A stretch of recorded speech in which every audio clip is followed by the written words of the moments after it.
takový myšmaš, i když je tam stejně dost fantasy. Tak jo, asi začneme. A první knížka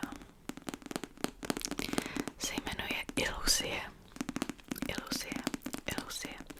A je od české autorky Milady Střítežské. Nechci splést jméno. A já jsem na tuhle knížku viděla reklamu, že to asi pár měsíců. A zaujala mě, protože je inspirována finskou mytologií. A finská mytologie je trošku jiná než ta severská typická, jako Thor, Loki, Odin a tak dále. Finská mytologie má svůj vlastní systém, své vlastní boj. Z toho důvodu jsem si právě tuhle knížku koupila. Tohle je teda díl první. Iluzie hrbeníci severu. Ta obálka je nádherná. Když se podíváte.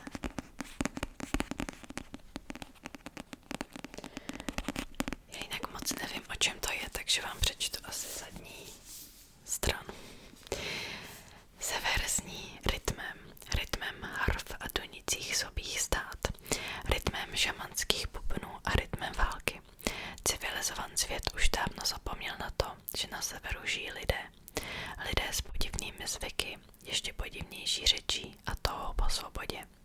Civilizovaný svět by rád severany zkrotil a využil bohaté zásoby dřeva země, která vlastně ani nemá jméno.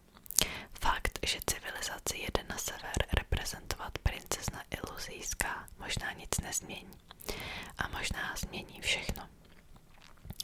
První část 8dílné fantasy série, ve které se prolínají motivy národního finského eposu Kalevala, vychází z finských lidových příběhů, z historie a kultury země tisíců jezer i z jejich hudby.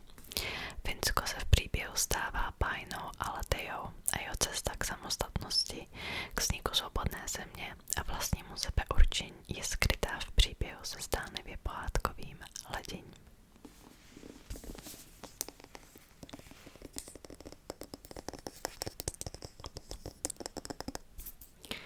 Já si nechci úplně poničit ten obal, nechty. Takže opravdu čekám jenom hodně opatrně.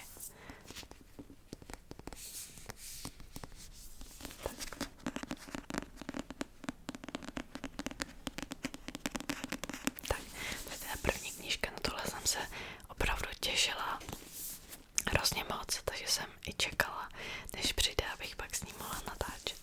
Tak jo, jdeme dál. Tak, další knížka se jmenuje Dominika na cestě Japonskem.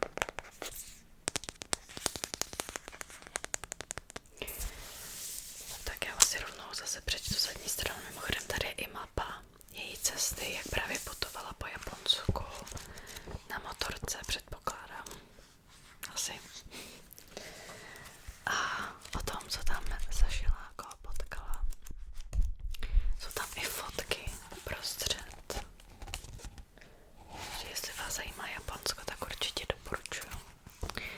9531 kilometrů, 7 měsíců, 8 ostrovů, 1 motorka. Jo, takže jela na motorce. Dominika putuje Japonskem, z Tokia na venkov, od formalit k přátelství a z klidu samoty do zájmu médií. Ať už se octne opilá s mikrofonem v ruce nebo zamčená v hodinovém hotelu, o legraci není nouze. Koupe se spolu s babičkami, ujíždí před tajfuny, jí syrové chobotnice a neustále se klaní. Ze svobodného sedla motorky se rozhlíží po světě plném pravidel a tradic a přemýšlí, kým by byla, kdyby se narodila v Japonsku. Napsala to teda Dominika Kavlicková. Je to asi polský jméno, myslím. A já neumím polsky, takže úplně nevím, jak to přečíst. A je to teda česká spisovatelka, cestovatelka a motorkářka. Svět poznává pomalu, s otevřeností a vtipem. své jízdy pokaždé zavedou k neobyčejným lidem a pozoruhodné situace popisuje s láskou pro detail. Na motorku nasedla ve 13 letech a po zaplácených dobrodružstvích v Asii, Austrálii i Jižní Americe se vydala do Japonska. Vystudovala strojní inženýrství, ale věnuje se všemu jinému. Tak. Pokud jste viděli moje příběhy z Koreje, tak asi víte, že já jsem žila v Koreji, taky jsem tam zažila ledacos. Bohužel nikdy jsem se nepodíval do Japonska, i když je to v podstatě pár hodin po trajektu. Ani nevím proč, nějak jako na to moc nezbyl čas úplně. A hrozně mě to mrzí, na druhou stranu zase nikam mi to neuteče, takže jednou se tam stejně asi podívám, tak jako tak. Tak. Co bych vám ještě tady ukázala? Jinak tady jsou hrozně hezký kresby právě. To si myslím, že úplně skvěle doplňuje tu knížku.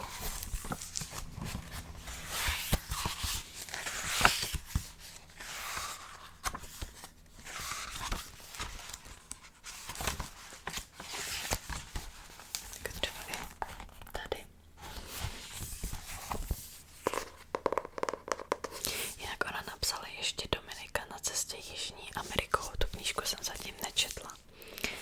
Ale pokud se mi bude líbit tahle knížka, tak si přečtu i tu Jižní Ameriku určitě. Tak.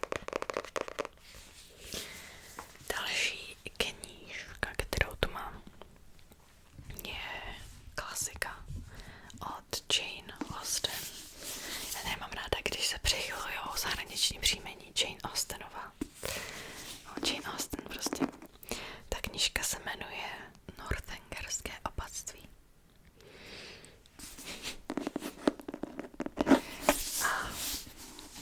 A tohle je teda z edice Kubo Classics. Myslím, že oni vydávají právě klasiky v novém překladu a takhle s novým hezkým obalem. A co jsem si žila, tak v tomhle románu si Jane Austen dost dělá srandu z románu tehdejší doby, takže si myslím, že by se vám to mohlo líbit, i když jako moc na klasiku nejste. Zase přečtu z její stranu. Román Jane Austenové vypráví o 17leté dívce Catherine Morlandové, která je v lázeňském městečku Bath poprvé uvedena do společnosti.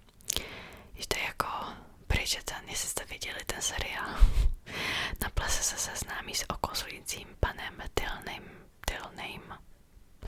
Mladá dívka si mezi plesy, procházkami a společenskými událostmi najde čas na čtení gotických hororových románů, které ji hluboce ovlivní. A tak, když se jako host dostane do tajemného starého domu, promítá si do něj všechny děsivé příběhy z knih, které četla.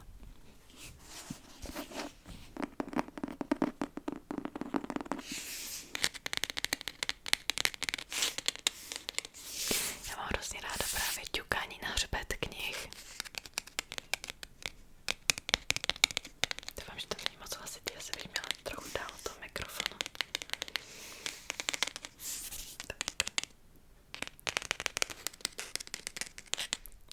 Ahoj, to jsem já z budoucnosti, když už jsem tuhle knížku přečetla. A jenom bych chtěla říct, že asi úplně není dobrý tohle knížkou začínat, pokud jste nikdy nečetli Jane Austen. Ona v téhle knížce si dělá srandu z gotických románů tehdejší doby, ale pokud jste nikdy ty romány nečetli, tak je někdy docela těžký pochopit, kde je ta ironie. A ta hlavní postava je vlastně parodií na typickou hlavní hrdinku z románu tehdejší doby, prostě taková naivní a stydí se za úplně každou blbost a je frustrovaná úplně z každý blbosti. A já chápu, že to je ironie, ale i tak jsem jí prostě chtěla zaškrtit jako po většinu té knížky. Takže úplně jako, nevím, nemyslím si, že by tohle mohlo sedět úplně všem. A určitě ne, pokud jako moc nemáte s klasickou literaturou zkušenosti. Takže tak, mně se třeba osobně poměrně líbila ta knížka, i když teda ta hlavní hrdinka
myslím, že můj druhý nejoblíbenější žánr je právě historický román.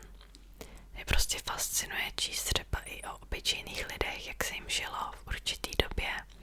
Většinou je to teda psaný o panovnících, jo. No, jdeme dál. Další knížka je právě ta klasika, o které jsem mluvila. Je to Ilias od Homera, nebo Homérose. Já se zajímám o řeckou mytologii a Ilias k tomu určitě patří. Jediný teda, co mi na téhle knižce trošku vadí, je, že používá hodně archaický překlad. Takže to nebude úplně asi jednoduchý čtení, si myslím. Oni to nějak, já jsem četla, že to vybrali z toho důvodu, že právě zrovna tenhle překlad má nějak ten určitý počet slabik, aby to dávalo smysl, myslím, tak nějak. Já si to hrozně chci přečíst, ale jako trošku z toho mám hrůzu, z toho archaického překladu. Ne, že úplně jako bych tomu nerozuměla, to ne, ale čte se to mnohem hůř než jako normální, běžná, současná čeština. No.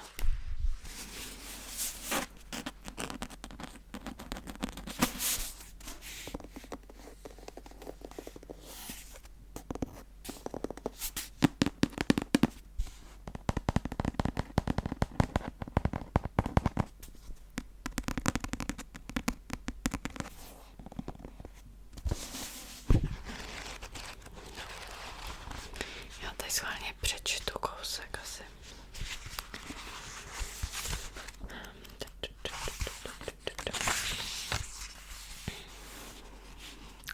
Ostatní bohové spali, i mužové, váleční jezdci, tehdáž po celou noc. Zeus nespal cílivým spánkem, nýbrž na mysli své jen přemítal, která Pyreka poctil a čestný lid blíž korábu Danaum zubil. Konečně záměr tento se jevil mu nejlepším ze všech, že by měl klamný sen být poslán Agamemnonu. Proto se ozval takto a pravil mu perutná slova. Povstaň rychle, sneklamný a k rychlým jdi a chajským lodím. Dostanu a dravce hleď v soubyti, k vladaři mužstva, úplně doslova všecko mu vypověz, jak ti to velím. Jo, je to hodně teda psaný, prostě starou češtinou. No, tak uvidíme, jak se s tím poperu. A když jsme u toho, tak já vám rovnou ukážu taky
obrazy ze Starého zákona. A já si myslím, že bych asi měla Starý zákon znát jako v rámci nějakých všeobecných znalostí. Ale úplně Bibli se mi taky číst nechce, takže proto jsem právě si koupila tuhle knížku. Je to od Renáty Fučíkové. Jsou tam zase ilustrace uvnitř. Hrozně krásné právě.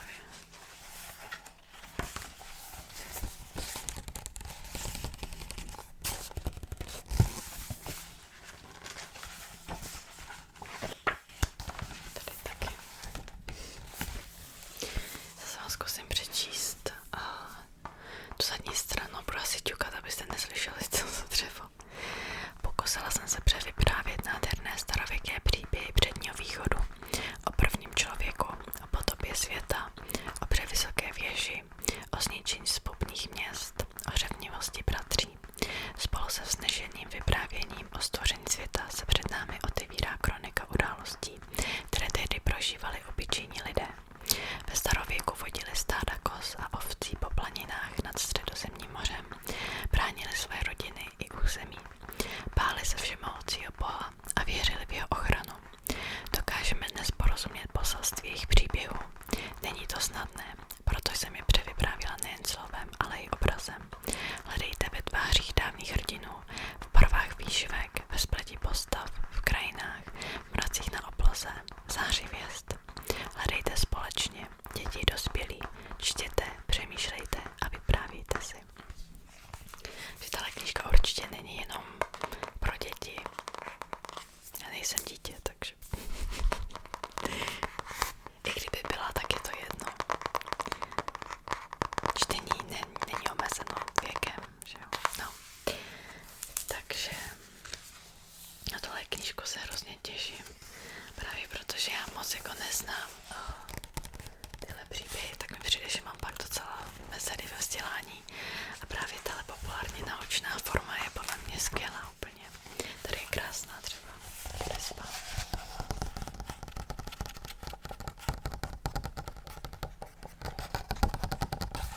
Tak, poslední knížka není úplně populárně naučná.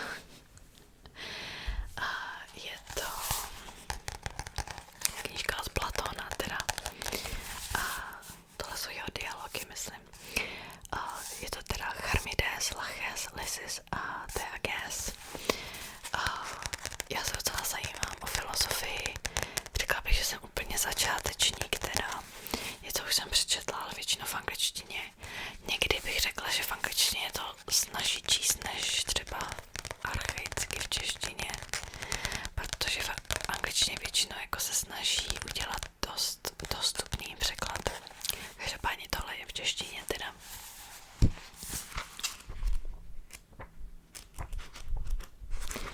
Každá část je teda o nějakým tématu. Já vám to ukážu, třeba tady je Charmides.